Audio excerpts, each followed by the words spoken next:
कहानी का नाम महादेव और पागल भील। सूर्य की किरणें जैसे ही पहाड़ की चोटियों को चूमती, पूरे जंगल में एक नई सुबह का आरंभ होता। पक्षियों की चहचहाहट, नदियों की कलकल और हवा की मृदु सरसराहट, सब कुछ शांत था, सिवाय उस स्थान के जहां गांव का मंदिर खड़ा था। मंदिर के बाहर एक झाड़ झंखाड़ों से घिरा पेड़ था और उसी के नीचे बैठा था काना, एक भील युवक जिसे गांव वाले पागल भील कहकर बुलाते थे।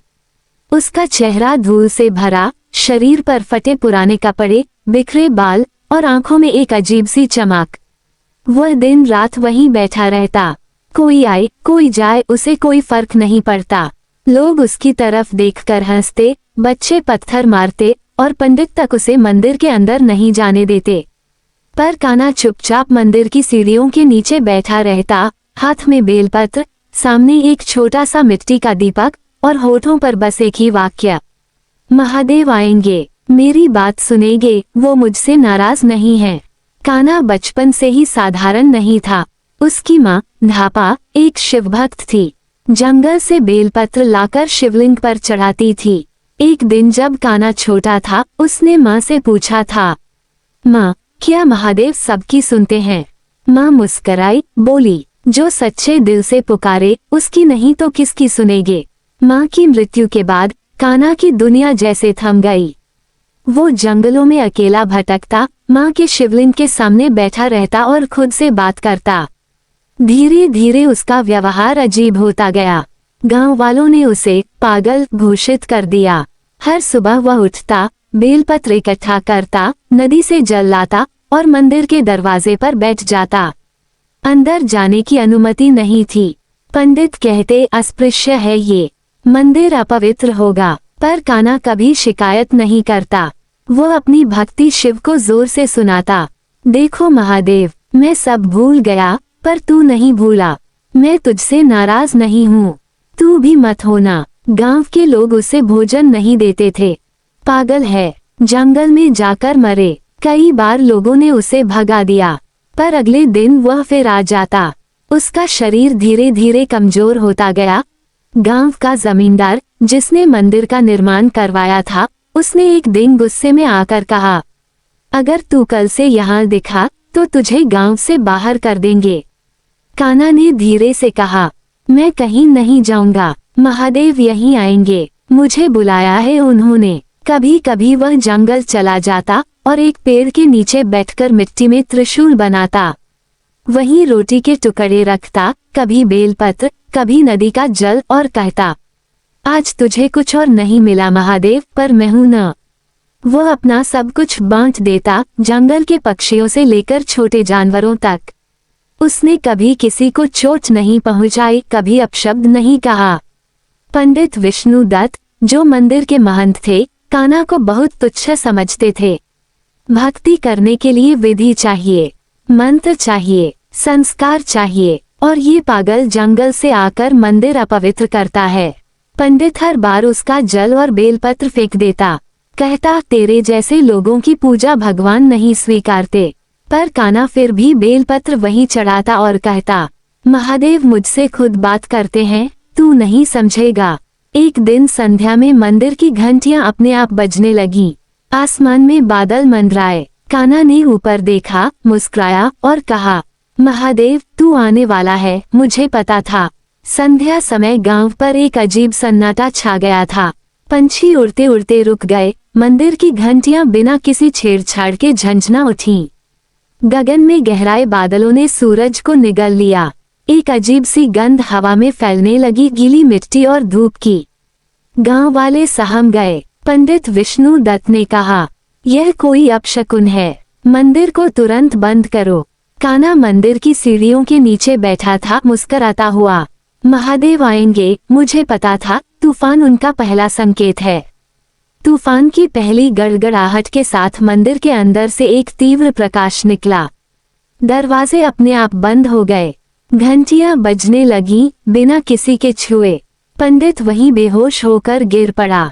लोगों ने भागकर देखा, मंदिर के शिवलिंग पर जल अपने आप चढ़ रहा था और बेलपत्र काना के थैले से उड़कर वहां चढ़ रहे थे। लोग स्तब्ध रह गए। कोई समझ नहीं पा रहा था कि हो क्या रहा है। ये सब कान्हा की वजह से हो रहा है, एक बुजुर्ग चिल्लाया। उसने महादेव को प्रसन्न किया है, एक औरत कांपती आवाज में बोली। अब तक जो लोग उसे पागल समझते थे अब डर से कांपने लगे। मंदिर के अंदर से एक तेज गर्जना हुई। कहाँ है मेरा भक्त, कहाँ है जो निस्वार्थ प्रेम करता है। यह आवाज किसी मानव की नहीं थी, ये थी महादेव की। लोग मंदिर की ओर भागे, कुछ डरकर पीछे हटे, लेकिन सभी की नजरें उसी ओर थीं जहां कान्हा बैठा था। वह अब भी शांत था, आंखें बंद, माथे पर चंदन का एक तिलक और हाथ में बेलपत्र। कान्हा ने आंखें खोली, गगन की ओर देखा और बोला, तू आया, तू सच में आया। और तभी आकाश से एक दिव्य प्रकाश उसकी ओर आया, जैसे वह स्वयं धरती पर उतर रहा हो। भीषण गर्जना के साथ महादेव प्रकट हुए। पूरा गांव महाशिव की छाया में दब गया। महादेव सीधे कान्हा के पास पहुंचे। कान्हा ने हाथ जोड़े, आंखें नम, हृदय शांत। भोलेनाथ, तू मेरे लिए आया। महादेव ने उसे गले से लगा लिया। शिव ने गर्जना करते हुए सबको सुनाया, तुम लोग जिसे पागल कहते थे वह मेरा सखा है। वह नियम नहीं जानता पर प्रेम जानता है। वह वेद नहीं पढ़ता पर श्रद्धा रखता है। वह मंदिर के भीतर नहीं गया पर मुझे भीतर बुला लाया। गांव वालों की आंखें भर आईं। पंडित विष्णु दत्त अब भी भय से कांप रहे थे। महादेव की दृष्टि जब पंडित पर पड़ी तो वह तुरंत चरणों में गिर पड़ा। प्रभु, मैं अंधा था, मुझे क्षमा करें। शिव बोले, जब कोई अपने को बड़ा समझता है तो वह मेरी दृष्टि से गिर जाता है, पर जब कोई प्रेम से बुलाता है तो मैं स्वयं आता हूँ। उस रात गांव भर में एक नई क्रांति हुई। लोगों ने मंदिर के द्वार खोल दिए। हर जाति, हर वेश, हर धर्म के लोगों को अब मंदिर में आने दिया जाने लगा। और उसी स्थान पर जहां कान्हा बैठा करता था, भीलेश्वर महादेव मंदिर की नींव रखी गई। महादेव ने स्वयं कहा, अब से यह मेरा महाभक्त कहलाएगा।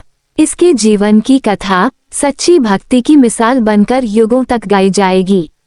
कान्हा रो रहा था, पर आज उसके आंसू अकेलेपन के नहीं, पूर्णता के थे। महादेव कान्हा के सिर पर हाथ रखते हैं और कहते हैं, अब इस स्थान पर एक मंदिर बनेगा, ऐसा मंदिर जहां नियम नहीं, केवल प्रेम चलेगा। कोई जाति, कोई भेदभाव, कोई पर्दा नहीं, केवल सच्चे हृदय का प्रवेश होगा। गांव वाले अब सिर झुकाए खड़े थे। कान्हा के चरणों में सबने माफी मांगी। वो हंसा, फिर बोला, मैं पागल नहीं हूँ, मैं महादेव का दीवाना हूँ और ये दीवानगी अब सब में फैलेगी। शिव की कृपा से मंदिर का कार्य आरंभ हुआ। ना कोई राजा, ना कोई दानदाता, केवल गांव के लोग और शिव का आदेश। कान्हा स्वयं पत्थर उठाता, माटी गूंथता, दीवार चढ़ाता। लोग कहते, ये कैसा भक्त है जो खुद अपने भगवान का घर बनाता है। एक वृद्ध ने कहा, ये सिर्फ भक्त नहीं, स्वयं भक्ति का रूप है। मंदिर का नाम रखा गया भीलेश्वर महादेव। इस मंदिर की खास बातें थीं। कोई पुजारी नहीं, हर कोई पूजन कर सकता है। कोई दान पात्र नहीं, जो दे वो सेवा माने। कोई जाति का बंधन नहीं, हर इंसान महादेव का है। कोई द्वारबंदी नहीं, दिन रात खुला। एक दिन शिव स्वयं प्रकट होकर कान्हा को वरदान देते हैं, तेरी आत्मा में अब मेरी छाया रहेगी। जब तक यह मंदिर रहेगा तू इसमें जीवित रहेगा। तुझे लोग पागल नहीं, महाभक्त कान्हा कहेंगे। उस दिन से कान्हा मंदिर में ही रहने लगा।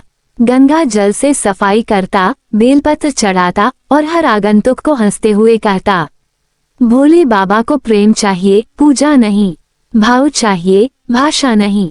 पहला चमत्कार, एक दिन एक कोढ़ी मंदिर आया। लोग भाग गए पर कान्हा ने उसे गले से लगाया। शिवलिंग पर उसने गंगाजल चढ़ाया और रोया। सुबह उसका शरीर ठीक था। दूसरा चमत्कार, एक माँ अपनी गूंगी बेटी को लेकर आई। कान्हा ने बस उसके माथे पर बेलपत्र रखा। बेटी बोली, भोले बाबा। अब गांव, आसपास के क्षेत्र और दूर दूर से लोग भीलेश्वर आने लगे। एक दिन कान्हा चुप बैठा था, बहुत शांत। एक बालक ने पूछा, बाबा आज शांत क्यों हो? कान्हा मुस्कुराया, अब भोले बाबा ने मुझे बुलाया है। मेरी आत्मा उनके साथ जाएगी पर मेरी दीवानगी यहीं रहेगी। उस रात कान्हा ने मंदिर के आंगन में बैठकर ओम नमः शिवाय जपते जपते अपनी आंखें सदा के लिए बंद कर लीं। कान्हा की मृत्यु के बाद गांव में फिर से तेज प्रकाश फैला। महादेव प्रकट हुए और बोले, उसके शरीर को मत जलाओ, इसे मंदिर की भूमि में समाधि दो। ये भक्त नहीं, मेरा अंश था। भीलेश्वर महादेव मंदिर में आज भी महाभक्त कान्हा की समाधि शिवलिंग के समीप बनी है। सदियों बीत चुके हैं, पर भीलेश्वर मंदिर आज भी उसी रूप में खड़ा है, जहां कोई द्वारपाल नहीं, कोई भेदभाव नहीं। लाखों लोग आते हैं, राजा, रंक, ब्राह्मण, चर्मकार, साधु, वैज्ञानिक, सब लोग कहते हैं यहाँ शिव नहीं, खुद भक्ति विराजती है। हर महाशिवरात्रि को गांव के बच्चे, बुजुर्ग और स्त्रियां महाभक्त कान्हा की कथा सुनते हैं। बालक पूछते हैं, क्या सच में वो पागल था? बुजुर्ग मुस्कुराकर कहते हैं, पागल नहीं, वो तो भगवान का सबसे प्यारा बच्चा था। सच्ची भक्ति किसी नियम की मोहताज नहीं होती। प्रेम ही सबसे बड़ा तप है। समाज की नजरें बदल सकती हैं, लेकिन भगवान की दृष्टि सिर्फ दिल देखती है। किसी को पागल कहने से पहले उसकी आत्मा देखो। शिव सिर्फ वेदों में नहीं, वो हर भक्त के भाव में है। महादेव और पागल भील की यह कथा हमें बताती है कि ईश्वर को पाने के लिए ज्ञान नहीं, भक्ति चाहिए। संस्कार नहीं, प्रेम चाहिए। और नियम नहीं, बस एक सच्चा दिल चाहिए।